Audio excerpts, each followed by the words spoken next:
বৈষম্য বিরোধী ছাত্র আন্দোলনের শ্যামপুর কর্তৃক আয়োজিত তারুণ্যের ভাবনায় স্বচ্ছ সমাজ গঠনের লক্ষ্যে মত বিনিময় ও আলোচনা সভা অনুষ্ঠিত হয় শ্যামপুর ডিগ্রি কলেজের হল রুমে।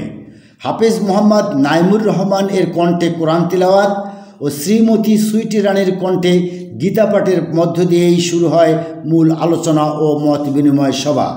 উক্ত আলোচনা সভায় বক্তব্য রাখেন শ্যামপুর ডিগ্রি কলেজের ভারপ্রাপ্ত অধ্যক্ষ মুস্তাক আহমেদ, শ্যামপুর বালিকা উচ্চ বিদ্যালয় ও মহাবিদ্যালয়ের অধ্যক্ষ শহীদুল ইসলাম, গোপালপুর ইউনিয়নের সাবেক চেয়ারম্যান আলতাফ হোসেন, বিএনপি নেতা জাহাঙ্গীর হোসেন, যুবদল নেতা শাহিন আলম, স্বেচ্ছাসেবক দলের নেতা জুবাইর সাদ্দাম, স্কুল শিক্ষক আজিজা সুলতানা, স্কুল শিক্ষক সাদ্দাম হোসেন, অবসরপ্রাপ্ত সহকারী শিক্ষক শফিকুল আলম প্রিন্স, বৈষম্য বিরোধী ছাত্র আন্দোলনের সদস্য আব্দুল কাদের সহ আরও অনেকে।